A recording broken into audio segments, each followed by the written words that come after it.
तो hi guys, कैसे हो आप सभी लोग। तो उम्मीद हो आप सब लोग अच्छे होंगे। तो आज से हम स्टार्ट करने वाले क्लास 10th मैथ।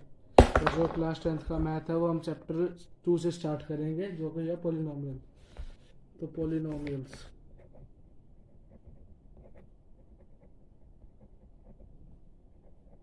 सबसे पहला सवाल, पोलिनोमियल्स क्या होता है। पोलिनोमियल्स एक इक्वेशन होती है जिसमें होता है वेरिएबल, जिसमें होता है कांस्टेंट, जिसमें होता है एक्सपोनेंट, और इनको सबको जोड़ा जाता है साइन से, जैसे प्लस का sign, minus, multiply, divide, etcetera. तो आप 9th में पढ़ के ही आ चुके हो। तो टाइप्स ऑफ पॉलिनोमियल्स होता है। सबसे पहले टाइप का आता है लीनियर पॉलिनोमियल। लीनियर पॉलिनोमियल क्या होता है। लीनियर पॉलिनोमियल वो होता है जिसकी डिग्री 1 होती है। अब सवाल आता है डिग्री क्या होती है। तो जैसे कोई भी पॉलिनोमियल हो, हम लेते हैं जैसे x square plus 2x plus 3। तो डिग्री होती है जो भी x होता है ना, उसकी सबसे बड़ी पावर, उसे हम डिग्री कहते हैं। तो इसमें डिग्री सबसे बड़ी x की पावर 2 है, तो इसमें डिग्री हुई 2। सिमिलरली लीनियर पॉलिनोमियल जो होता है उसमें डिग्री 1 होती है। तो उसका एग्जांपल हो सकता है जैसे x प्लस 2, 2x प्लस 4, और अलग भी हो सकता है। फिर आता है जिसकी मैक्सिमम डिग्री 2 होती है, उसको हम कहते हैं क्वाड्रेटिक पॉलिनोमियल।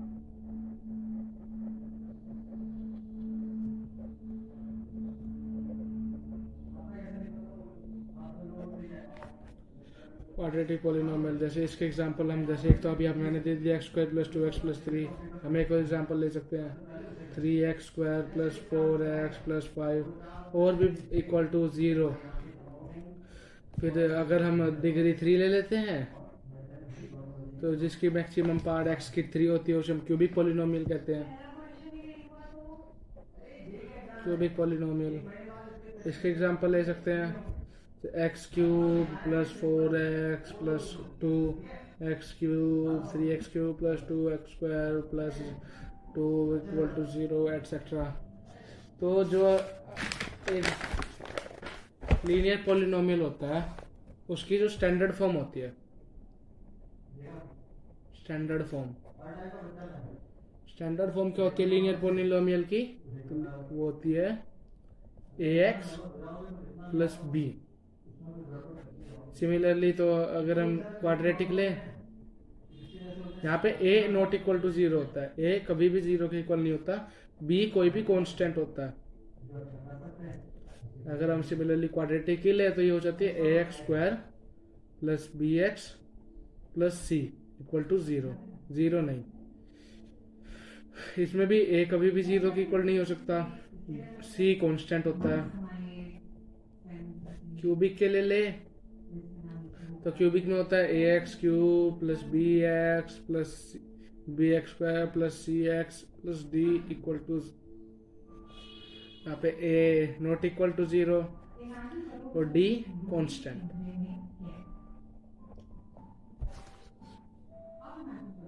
अब आता है आगे जीरोस, पॉलिनोमियल के जीरोस। जीरोस क्या होते हैं पॉलिनोमियल के, आपने 9th में पढ़ के आ चुके हो लीनियर पॉलिनोमियल के जीरो। जैसे हमारे पास एक पॉलिनोमियल है px equal to x plus 4। अगर इसके जीरो क्या होता है जिससे पॉलिनोमियल की वैल्यू 0 आ जाए। x की कोई ऐसी वैल्यू अगर हम उस पॉलिनोमियल में पुट करें तो हमारा जो आंसर सोल्व करके 0 आ जाए। तो इसमें क्या वैल्यू होनी चाहिए x की जो हमारा आंसर 0 आ जाए, -4। इजी। तो अगर ऐसे कोई भी यहाँ पे लिख देते हैं p4 इक्वल टू -4 की हमने x की वैल्यू 4 पुट करी है तो हमारा आंसर 0 आ गया। तो ये तो 0 है, -4। सिमिलरली अगर हम कोई भी और पॉलिनोमियल ले, जैसे हम ले लेते हैं 2x प्लस 5, इसका 0 कैसे निकालें। इसका 0 निकालने के लिए हम इसको 0 के इक्वल रख देते हैं। तो 2x plus 5 equal to 0, x equal to -5/2। तो हमारा जो पॉलिनोमियल है px 2x प्लस 5 इसका 0 आ गया हमारा -5/2, क्योंकि अगर हम -5/2 को x की वैल्यू में रखेंगे तो हमारा आंसर 0 आएगा। देखो जैसे 2x + 5, हमने 2 -5/2 + 5, 2 से 2 कट गया तो क्या है -5 + 5 क्या है 0 है। तो सिमिलरली अब हमें जीरोस चेक करने में आने चाहिए, तो हम जीरोस का चेक स्टार्ट करते हैं। तो जैसे हम कोई क्वाड्रेटिक इक्वेशन लेते हैं, हमने क्वाड्रेटिक इक्वेशन ली 3x² + 2x + 5, और अब हमें px, तो हमें चेक करना है कि जो हमारा -2 है वो इस इक्वेशन का 0 है या नहीं है। तो हम क्या करेंगे, -2 जहाँ जहाँ पर x दिया हुआ है वहाँ पर उसकी वैल्यू पुट कर देंगे। तो 3 -2 का स्क्वायर +2 × -2 + 5, तो -2 का स्क्वायर 4, 3 × 4 + 2 × -2 -4, क्या आ गया -4 + 5, 3 × 4 12 -4 + 5, हमारा आंसर आ रहा -4 1 11 13, हाँ 13। और ये इसका आंसर, तो ये -2 जो है हमारा इस इक्वेशन का 0 नहीं। तो चलो एक और इक्वेशन लेके देखते हैं। तो अब हम इक्वेशन लेते हैं x² - 3x - 4, ठीक है, ये हमारी px इक्वेशन होगी। और अब हमें ये चेक करना है कि क्या ये 0 आता है -1 पर। तो हम देखते हैं x² -1 का स्क्वायर 1 -3 -1 × -3 + 3 -4, 1 + 3 4 -4 0, तो -1 हमारा x का 0 है। तो p - 1 = 0। तो हम क्या कह सकते हैं, कोई भी रियल नंबर k किसी px इक्वेशन का 0 होता है। तो px, अगर हम उसमें p k रख दें x की वैल्यू, तो हमारा आंसर हमेशा 0 आता है, ठीक है। जनरल हम लेते हैं, अगर कोई इक्वेशन है px = ax + b, ठीक है, और अब हम इसमें रख देते हैं k, pk जो इसका 0 है, k तो इसका इक्वेशन का 0 है x + b, तो ak + b = 0, तो हमारा क्या आ गया -b/a। तो कोई भी लीनियर इक्वेशन हो, कोई भी लीनियर इक्वेशन ax + b, तो उसका हमेशा जो 0 होगा, लीनियर इक्वेशन का 0 हमेशा होगा -b/a। तो जैसे अभी हम इक्वेशन लेते हैं 2x + 3 तो अब हमें इसका वो निकालना है 0, तो -b/a, तो ये ax + b की फॉर्म होगी, तो -b क्या है -3/2, ये हो गया इसका 0। अगर हम वैल्यू पुट करेंगे तो 2 × -3/2 + 3, 2 से 2 गया, -3 + 3 0, ठीक है। तो लीनियर इक्वेशन का 0 हमेशा होता है -3/2। अब आ जाते हैं आगे, तो आपकी एनसीईआरटी में आगे दिया हुआ geometrical meaning of zeros of polynomial. Geometrical meaning बहुत कुछ नहीं होता, सिर्फ हमें ग्राफ बनाना होता है, जो इक्वेशन सोल्व करके। इक्वेशन सोल्व करनी आपको आती है ग्राफ के लिए। तो जैसे एनसीईआरटी में एग्जांपल दिया हुआ है y = 2x + 3, अब हमें इसे सोल्व करके ग्राफ बनाना है। तो इसे सोल्व करोगे तो ऐसे बॉक्स बनेगा, ऊपर आएगा x, नीचे आएगा y, तो इसके वो दो कोऑर्डिनेट्स, तो -2 -1 2 7, एनसीईआरटी में दिए। अगर आपको सोल्व करने नहीं आते तो मैं आपको सोल्व करके दिखा देता हूँ। तो अगर हमें y = 2x + 3 है, तो अगर हम x की वैल्यू, कुछ नहीं, हमें बस सोल्व करके वैल्यू निकालनी है। अगर हमने x की, जो एनसीईआरटी के हिसाब से, मैं उस हिसाब से बता रहा हूँ, अगर नहीं भी है तो अगर हमने x की वैल्यू -2 रखी, x की वैल्यू -2 -4 + 3, तो अगर हमने x की वैल्यू रखी -2, तो y की वैल्यू आ गई हमारी -1, क्यों 2 -2 से -4 -4 + 3 -1। सिमिलरली इसमें करोगे तो x की वैल्यू 2 रखोगे तो 7 आ जाएगी, 2 2 4 + 3 7। तो अब कुछ नहीं, अब इन्होंने आगे ग्राफ बना रखा है इसका। तो जैसे इन्होंने ग्राफ बनाया, तो इन्होंने ये कोऑर्डिनेट्स लिए -2 -1, ये कोऑर्डिनेट्स कहाँ होंगे। तो हम अभी पीछे वाला ग्राफ थोड़ा बेकार बना था, तो स्केल से बनाते हैं। तो ये हमने एक वाई एक्सिस बना दिया, तो हम इधर एक एक्स एक्सिस बना देंगे। तो हमारे को वो क्या आया था कोऑर्डिनेट्स पिछली बार, -2 -1 2,7। तो -2 किधर आएगा, -2 नीचे इधर, -2 इधर, सॉरी, और -2 इधर, -1 अपन आएगा इधर, अपन इधर ऐसे बना देंगे।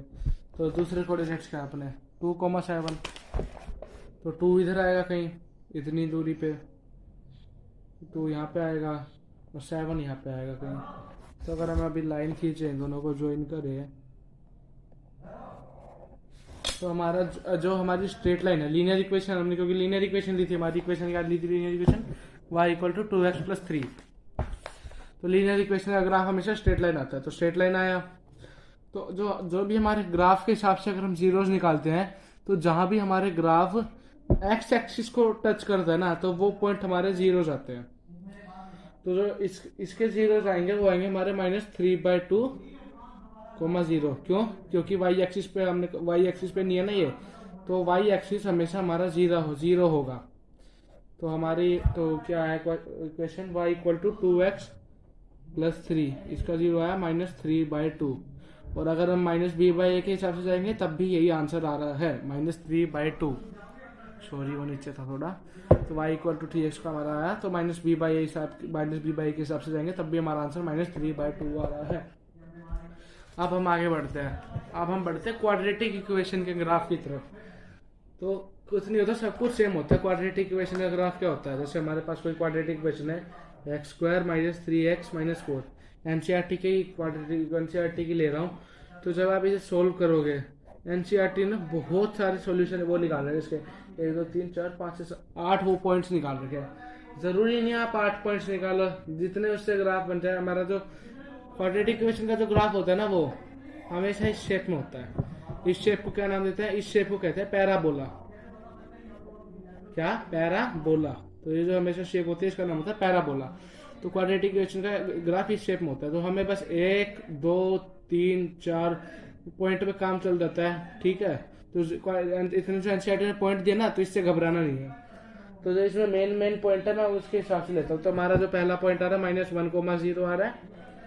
नेक्स्ट जहाँ पे पॉइंट जा रहा है तो हम लेते हैं 0,-4। अगला पॉइंट लेते हैं 3,-4 और अगला पॉइंट है 4,0। ठीक है। तो सिमिलरली अभी एक जैसे हम ग्राफ बनाते हैं।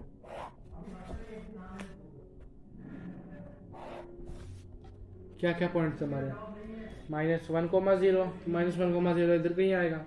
दूसरा पॉइंट 0,-4 जो यहीं कहीं आएगा। फिर था 3,-4, 3 इधर आएगा, -4 इधर, ऐसे बना दो।